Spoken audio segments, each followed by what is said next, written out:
इंदौर में विजयादशमी का पर्व बड़े ही धूमधाम और उत्साह और पारंपरिक तरीके से मनाया जाता है। इस पर्व को हर कोई बुराई पर अच्छाई के रूप में मनाता है। जहां लोग रावण को उसके कर्मों के कारण दहन करते हैं, वहीं इंदौर में कुछ लोग ऐसे भी हैं जो दशहरे के दिन विधि विधान से रावण की पूजा अर्चना करते हैं। दरअसल इंदौर के परदेसीपुरा स्थित रावणेश्वर महादेव मंदिर में सुबह से ही पूजन अर्चन और यज्ञ की आहुतियों के साथ रावण का पूजन किया। महात्मा रावण भक्त मंडल के संयोजक ने बताया कि उनकी संस्था ने 7 साल पहले रावण का एक मंदिर भी बनाया है। वहीं उन्होंने कहा, जहां दूसरे संगठन रावण का पुतला दहन करते हैं, वही संस्था द्वारा पूजन अर्चन किया जाता है और रावण जैसे महान शिव भक्त और महापंडित के पुतले दहन करना सरासर गलत है और इस परंपरा को बंद होना चाहिए। दशगिर दशानन चूंकि भोलेनाथ के 10वें अवतार है, 11वां अवतार भोलेनाथ का जो है वो वीर बजरंगबली के नाम से हुआ है। 12वां अवतार जो उनका शिवलिंग पत्थर की जो लिंग है वो बन गए, इसलिए 12 ज्योतिर्लिंग मतलब देश में माने गए हैं, पूरी दुनिया में जो माने गए हैं वो इस तरह है।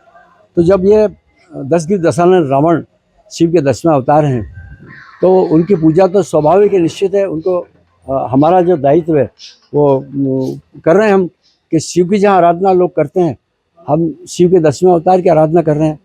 और ये 10-10-10 मतलब 10 तारीख को 10वें महीने में 10वें वर्ष में इस मंदिर की स्थापना 10:10 पर यहाँ की गई थी। और जब से यहाँ नित्य पूजा पाठ अर्चना होती रहती है और दशहरे पर विशेष कार्यक्रम यहाँ होता है कि महिलाओं लड़कियों के जो पैर पूजते हैं हम लोग, और 9 दिन का जो अखंड उपास हमारा पूरा परिवार करता है। आज बच्चियों के जो पैर पूजेंगे, उन पैर जो धोएंगे, उनसे हम लोग चरणामृत लेकर के अपना उपास तोड़ेंगे और उनको खीर खांड का भोजन कराएंगे। जो खीर उनके आगे ही झूठन बच जाएगा, वो खीर हम लोग पूरा परिवार के लोग मिलकर बांट के और खाएंगे।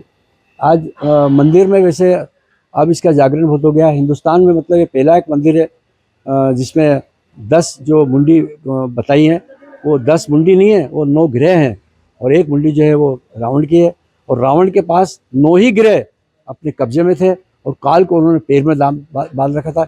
इतने बड़े प्रकांड पंडित और विद्वान ज्ञानी जिन्होंने नाड़ी तंत्र शास्त्र को लिखा है, उन्होंने कामधेनु शास्त्र लिखा है, उन्होंने विज्ञान का शास्त्र लिखा है, उन्होंने अंक गणित लिखा है।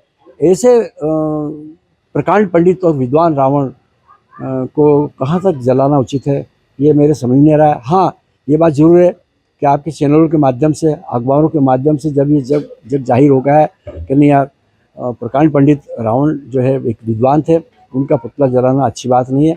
और ये इस तरह से अब धीरे धीरे पुतलों के चलन बंद हो गया है। अब कहीं अभी अपने अखबारों में पढ़ा कि कोई लड़की के नाम से वो पुतले बना करके उनका जला रहे हैं। अरे अगर जलाना है तो जो आपके मन में जो एक अहम बैठा है, आपके जो मन में घमंड बैठा है, उसको आप दूर करिए।